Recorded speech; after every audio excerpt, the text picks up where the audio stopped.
Halo anak-anak semuanya, bertemu lagi dengan Ibu Susan di pelajaran matematika.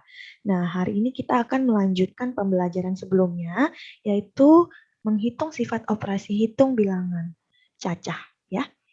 Tapi kita akan melanjutkan pembelajaran sebelumnya, ya. Tapi sebelum itu kita akan berdoa terlebih dahulu, ya anak-anak. Mari kita berdoa. Terima kasih Tuhan atas anugerah-Mu. Sekarang kami akan belajar matematika. Kiranya Engkau berikan kami fokus supaya kami mampu belajar dengan baik.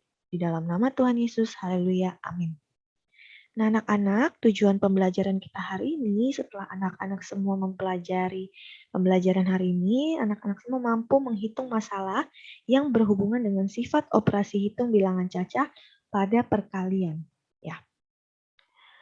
Agenda kita adalah mereview perkalian, kemudian kita menghitung sifat operasi perkalian bilangan cacah. Kalau kemarin kita menghitung sifat operasi penjumlahan, ya. Sekarang kita perkalian. Kemudian yang ketiga ada mengerjakan tugas.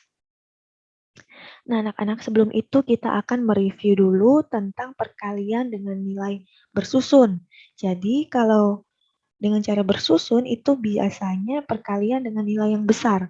Nah, karena ini ada contoh soal perkalian tapi nilainya besar, jadi kita harus dengan cara susun, ya, menghitungnya. Nah, kita letakkan 254 di atas, kemudian angka 4 ini kita letakkan di bawah. Ya. Kemudian kita buat operasi hitung bilangan perkalian.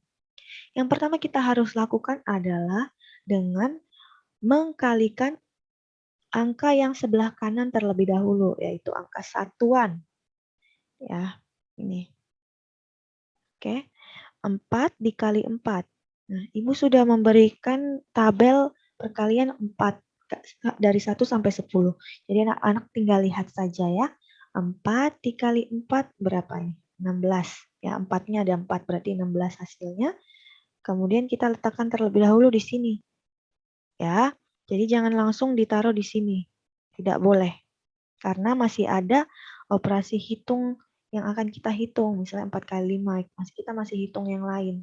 Jadi kita tidak boleh menaruh angka dua angka langsung di bawah sini. Ya.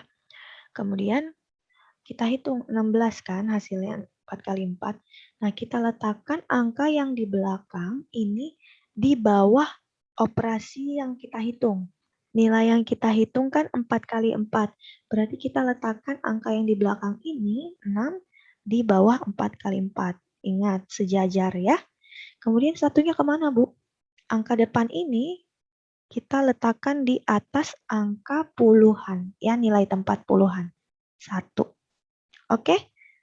Begitu ya anak-anak. Nah, sekarang kita akan menghitung bilangan puluhan, bilangan selanjutnya. Yaitu 4 dikali dengan 5. Ya, 4 dikali 5 berapa? Kita tahu nih. 4 kali 5, 20 ya. Oke, anak-anak langsung saja melihat ya. 4 kali 5, 20. Tapi yang angka yang kita simpan ada 1. Jadi kita tambahkan deh 1. Sama dengan 21. Nah, 21 ya hasilnya 4 kali 5 ditambah 1. Angka yang kita simpan.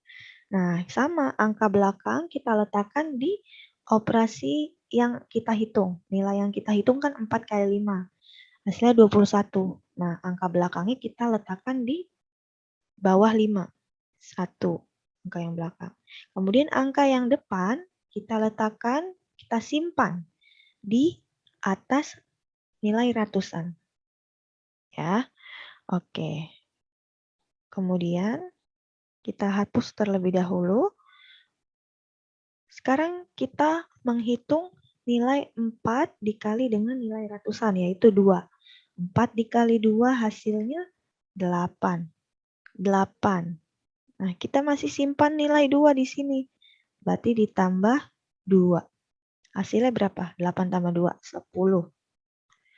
Nah, karena tidak ada lagi yang kita hitung, tidak ada lagi kan angka yang akan kita hitung atau yang kita kalikan, maka kita langsung saja letakkan ya 10.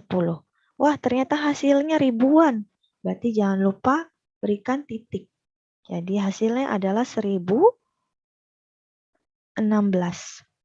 Oke, begitulah cara menghitung perkalian dengan cara bersusun. Nah, sekarang kita masuk ke sifat-sifat operasi hitung bilangan cacah pada perkalian. Anak-anak harus semangat ya, fokus.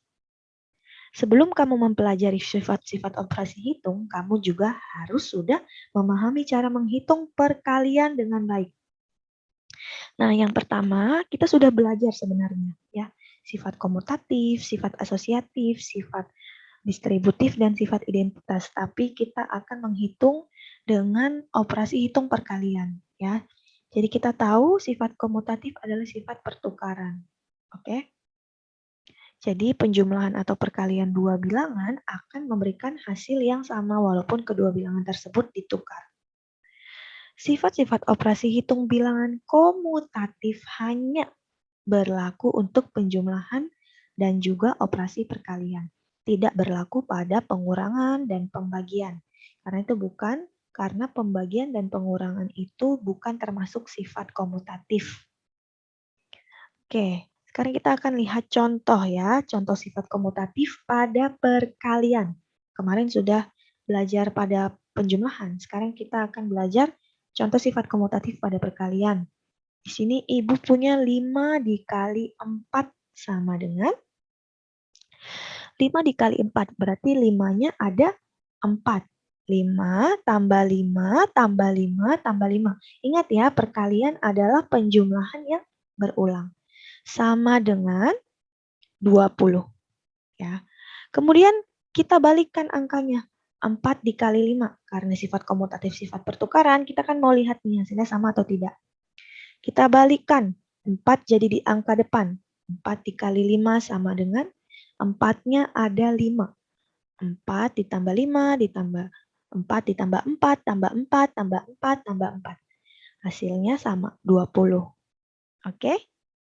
Jadi dapat dikatakan sifat komutatif, sifat pertukaran, 5 dikali 4 sama dengan 4 dikali 5. Sama ya, kalau kemarin 5 tambah 4 ya, karena penjumlahan. Sekarang 5 kali 4 sama dengan 4 dikali 5. Sama dengan hasilnya 20. Nah, sekarang Ibu kasih contoh berupa gambar persegi panjang yang di dalamnya terdapat persegi kecil-kecil. Nah, sekarang kita lihat nih, persegi kecil yang bersusun samping itu ada 5. Ya, hitung 1, 2, 3, 4, 5. Ya. Kemudian kita hitung lagi, persegi kecil dengan susunan ke atas itu ada berapa? Ada 4. 1, 2, 3, 4. Jadi dapat dikatakan 5 dikali 4, ya, kan ada 5 dikali 4. 1, 2, 3, 4. 5 dikali 4 ya, sama dengan 20. Kemudian Ibu punya gambar lagi nih, gambar persegi panjang. Yang di dalamnya ada persegi kecil-kecil. Kita lihat. Persegi kecil-kecil dengan susunan ke samping itu ada berapa jumlahnya? 1, 2, 3, 4. Ada 4 kali. Kemudian persegi dengan susun ke atas ada berapa? 1, 2, 3, 4, 5. Ada 5. Jadi dapat dikatakan 4 dikali 5 berapa? 20. Kita bisa tahu 20 dari sini juga anak-anak. Persegi kecil-kecilnya. 1, 2, 3, 4.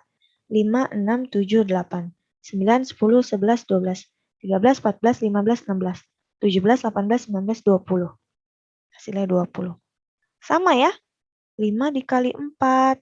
Ya, 4 dikali 5. Hasilnya 20. Sama. Oke deh. Jadi sifat komutatif itu pertukaran. Jadi tinggal ditukar saja nilai tempatnya. Nah, sekarang Ibu punya contoh sifat komutatif atau sifat pertukaran. Di sini ada soal 10 dikali 5. Nah, kita pindahkan saja karena kan sifat pertukaran. Kita pindahkan saja dari yang 10 ini nilai angka depan, kita pindahkan ke angka belakang. Ya. Kemudian Angka yang di belakang yaitu 5 kita pindahkan ke depan. 5. Nah, 5 kali 10 berapa? 5 kali 10. Ibu sudah berikan tabel, hasilnya 50. Ya. Oke deh. Ini adalah hasilnya. Coba kita lihat hasil dari 10 kali 5. Hasilnya sama tidak ya? Kira-kira 10 kali 5. Nah, ini hasilnya sama, 50 juga. Nah, ini adalah contoh sifat komutatif pada perkalian. Nah, kemudian kita bahas sifat yang kedua, yaitu sifat asosiatif atau sifat pengelompokan. Ingat, sifat asosiatif adalah sifat pengelompokan. Jadi, perkalian dari 3 bilangan akan memberikan hasil yang sama walaupun dikelompokkan dengan cara yang berbeda. Nah, ingat, sifat operasi asosiatif hanya berlaku pada penjumlahan dan perkalian ya. Nah, sekarang kita punya contoh nih. Ada sifat pengelompokan. Yang dikelompokkan adalah 4 kali 2. Nah, biasanya pengelompokan itu ditandai dengan dalam kurung. Ya, seperti ini. Jadi, dalam kurung 4 dikali 2 dikali 3. Yang dikelompokkan adalah 4 dan 2. Sama dengan, berarti karena yang di sebelah kiri yang dikelompokkan adalah 4 dan 2 yang di dalam kurung ini, maka kita ganti saja sama dengan 4 dikali dalam kurung 2 kali 3. Kita pindahkan dalam kurungnya, kelompoknya kita pindahkan. Oke? Sudah mengerti ya? Sama dengan kita hitung terlebih dahulu yang di sebelah kiri. 4 dikali 2 berapa? 8 ya. Nah, 4 kali 2, 8. Kemudian susun 3-nya. Ingat, yang dikerjakan adalah yang di tanda kurung terlebih dahulu. Jadi 4 kali 2. Hasilnya berapa? 8 kali 3. Kita lihat 8 kali 3 adalah 24. Hasilnya 24. Ya, 8 kali 3 itu 8-nya ada 3 ya. Nah, kemudian kita hitung nih yang di sebelah kanan. Ya, sebelah kanan ini. 4 kita turunkan dan kita hitung 2 dikali 3-nya. 2 kali 3 adalah 6. Sehingga kita bisa tulis 4-nya kita turunkan, kemudian 2 kali 3 hasilnya 6. Berapa 4 kali 6? Kita lihat 4 kali 6 adalah 4-nya ada 6. Yaitu 24. Sama ya Bu? Sama dong. Nah, kita punya soal nih. Sifat pengelompokan. Nah, soalnya yang dikelompokkan atau yang ditanda kurung 4 kali 6. Nah, berarti kita bisa sama dengan kan 5 dikali dalam kurung 4 kali 6 bisa kita sebutkan, kita tulis terlebih dahulu 5 kali 4 kali 6 supaya tidak bingung. Nah, kemudian kita tuliskan nih. Karena yang pertama dikelompokkan 4 kali 6, jadi kita kelompokkan yang kedua dengan 5 dikali 4. Ya, kita pindahkan saja tanda kurungnya ya atau kelompoknya. Kalau yang di sebelah kiri kelompoknya 4 dan 6. Kalau yang di sebelah kanan 5 dan 4. Oke, kita hitung ya. Yang di sebelah kiri terlebih dahulu. 4 dikali 6 ya. Yang dikelompokkan terlebih dahulu yang dihitung. 4 kali 6 berapa? 24. 4-nya ada 6. Ingat, 4 kali 6 itu 4-nya ada 6. Nah, kita turunkan deh 5-nya. Dikali. Nah, sekarang kita hitung lagi yang 5 dikali 24. Nah, 24 ini termasuk nilai yang besar ya. Jadi kita hitung bareng-bareng. 25 dikali 24. Bisa kita pakai sifat komutatif, sifat pertukaran. Jadi 24-nya kita letakkan di atas. Kemudian 5 kita kalikan. Ya, karena hasilnya tetap sama. Walaupun 5-nya di atas, 24-nya di atas, itu akan sama nilainya. Jadi yang pertama kita kalikan yang mana? Sebelah kanan ya, 5 dikali 4. Hasilnya 20. Kita letakkan angka belakangnya ke dalam nilai yang kita hitung, 4 kali 5. 0 dulu, kemudian 2-nya kita simpan. Oke, sekarang kita akan menghitung 5 dikali dengan 2. 5 kali 2 berapa? 10. Ya. Kita simpan 2. Ditambah 2. Mudah ya anak-anak ya. Ditambah 2. Sama dengan berapa? 10 tambah 2? 12. Karena sudah tidak ada lagi angka yang kita kalikan, maka kita langsung letakkan 12 di sini. Nah, inilah hasilnya 120. Ya. Nah, sekarang kita hitung yang sebelah kanan. Yang dikelompokkan 5 kali 4. Berarti kita hitung terlebih dahulu 5 kali 4. 5 kali 4 adalah 20. Nah, kita turunkan deh 6-nya. 20 dikali 6, berapa hasilnya? Nah, Ibu punya cara yang bagus nih. Kalau misalnya ada perkalian dengan nilai angka belakangnya 0, maka kita simpan terlebih dahulu nih 0-nya. Jadi kita hanya mengkalikan 2 dan 6. 2 kali 6 berapa? 12. Lalu angka 0 ini kita letakkan di belakang. Nah, inilah hasilnya 120 ya. Jadi kita tidak, kalau misalnya ada angka belakangnya 0, kita lebih mudah ya untuk menghitungnya. Kita simpan dulu 0-nya, lalu kita kalikan 2 dengan 6. Jadi hasilnya 12. Lalu kita letakkan 0 yang kita simpan, 1 di belakang. Hasilnya sama ya. Sifat pengelompokan walaupun kelompoknya 4 kali 6 atau walaupun kelompoknya 5 kali 4, hasilnya tetap 120.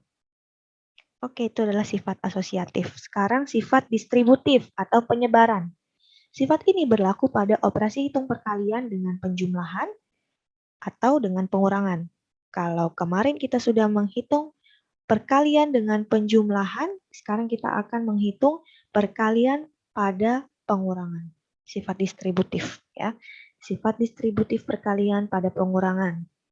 Nah, di sini Ibu punya 4 dikali dalam kurung 8 kurang 5. Ingat, sifat distributif itu ada 2 simbol operasi hitung, yaitu kali dengan kurang. Kalau kemarin kali dengan tambah. Sekarang kita akan memakai kali dengan kurang karena sifat distributif perkalian pada pengurangan. Oke. Nah, sekarang kita 4 dikali dalam kurung 8 kurang 5.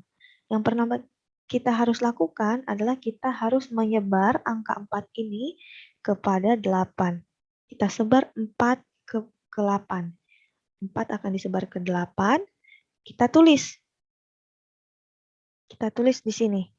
4 dalam, ingat ya, setiap angka yang disebar kita harus berikan dalam kurung. 4 dengan 8 ya, dalam kurung. Operasi hitungnya apa sih, Bu? Kurang atau kali ya? Nah, anak-anak, operasi hitungnya adalah simbol yang berada di dekat angka yang disebar, yaitu 4. Berarti simbol yang di dekat angka yang disebar adalah kali. Jadi kita letakkan kali di sini. Ya. Kemudian sebar angka 4 dengan angka 5. Kita sebar, kalau pertama kita sebar 4 kali 4 dengan 8, kita sebar lagi 4 dengan 5. Nah, kita hitung di sini 4 dan 5 sama. Operasi hitungnya adalah perkalian. Karena kita lihat nih, angka simbol di samping angka yang disebar ini adalah kali. Yang di tengah-tengah ini simbolnya apa? Simbolnya adalah pengurangan. Ya. Simbolnya adalah pengurangan yang ada di dalam kurung. Ya. Nah, ini adalah pengurangan. Nah, kalau misalnya di sini ada simbol penjumlahan, seperti ini, berarti di sini simbolnya juga penjumlahan. Ya, kalau simbolnya pengurangan, maka kita bisa taruh di sini sebagai simbol pengurangan. Mengerti ya anak-anak ya? Nah, karena yang di dalam kurung ini simbolnya pengurangan, maka kita lihat simbolnya pengurangan di sini. Oke. Sekarang kita dapat nih 4 kali dalam kurung 4 kali 8 dikurang dalam kurung 4 kali 5. Hasilnya berapa? Nah, kita kerjakan 4 kali 8 terlebih dahulu. Yang di dalam kurung hasilnya 32. Kemudian dikurang Ya, dikurang. Nah, 4 dikali 5. Yang di dalam kurung juga kita kerjakan 20. Hasilnya berapa? 12 ya. 32 dikurang 20 hasilnya 12. Jadi dapat disimpulkan bahwa 4 dikali dalam kurung 8 kurang 5 hasilnya sama dengan dalam kurung 4 kali 8 dikurang dalam kurung 4 kali 5. Ya, ini adalah sifat penyebaran atau distributif. Kalau misalnya anak-anak tidak percaya, kita bisa hitung ya angka yang di sebelah kirinya. Ya, ini operasi hitung di sebelah kiri. Kita hitung bareng-bareng. 4 kita turunkan dikali, kita kerjakan terlebih dahulu yang di sebelah, yang di dalam kurung ya.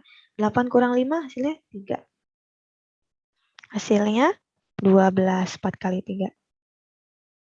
Oke deh, sama deh hasilnya. Ini adalah sifat contoh sifat distributif. Ya. Sekarang Ibu punya contoh soal nih. Lagi. 5 dikali dalam kurung 9 kurang 3. Kalau sifat distributif adalah sifat penyebaran. Berarti kita sebar terlebih dahulu nih angka 5 ini. Kita sebar ke 9. Ya. Jadi kita dalam kurung 5. Simbol dekat angka yang disebar adalah kali. Berarti kali 9. Ya. Kemudian karena simbol yang di dalam kurung ini adalah kurang, maka kita tulis kurang di sini. Nah, kita sebar lagi 5 ke angka 3. Ya. Berarti dalam kurung 5 simbolnya apa? Simbolnya di angka dekat dengan angka ini ya, penyebar ya. Yaitu kali. Berapa? 3. Ya, kita sebar 5 ke 9, kita sebar 5 ke 3. Sama dengan kita kerjakan yang di dalam kurung terlebih dahulu. 5 kali 9 berapa? 45. Ya. Dikurang 5 kali 3, 15. Oke. 45 dikurang dengan 15 adalah 30. Ya, anak-anak bisa hitung sendiri ya.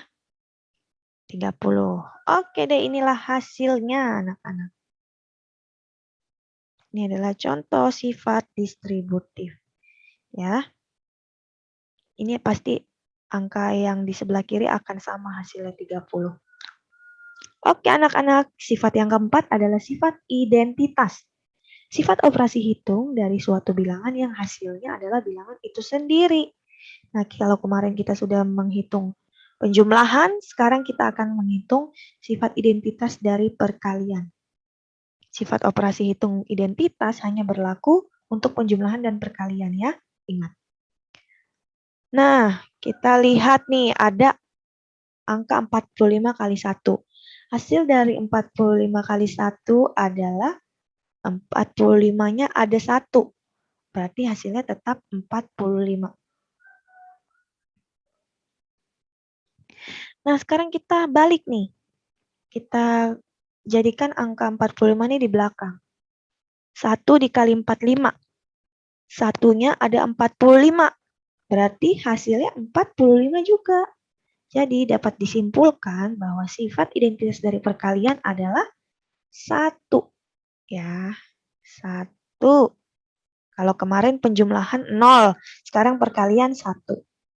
Kita punya, sekarang Ibu punya contoh nih. Misalnya 125 dikali 1, hasilnya adalah 125-nya ada 1. 125 juga. Kemudian kita balik. Satunya jadi di depan. 125-nya di belakang. Satunya ada 125. Hasilnya tetap 125. Jadi sifat identitas dari perkalian adalah 1. Oke deh anak-anak.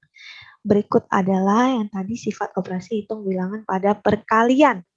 Ada sifat komutatif, sifat pertukaran, sifat asosiatif, sifat pengelompokan. Sifat distributif adalah sifat penyebaran. Kemudian sifat identitas adalah hasilnya bilangan itu sendiri. Anak-anak, terima kasih ya sudah mengikuti pembelajaran dan pelajari sifat operasi hitung pada perkalian. Anak-anak silahkan kerjakan tugasnya. Semangat anak-anak semuanya. God bless you.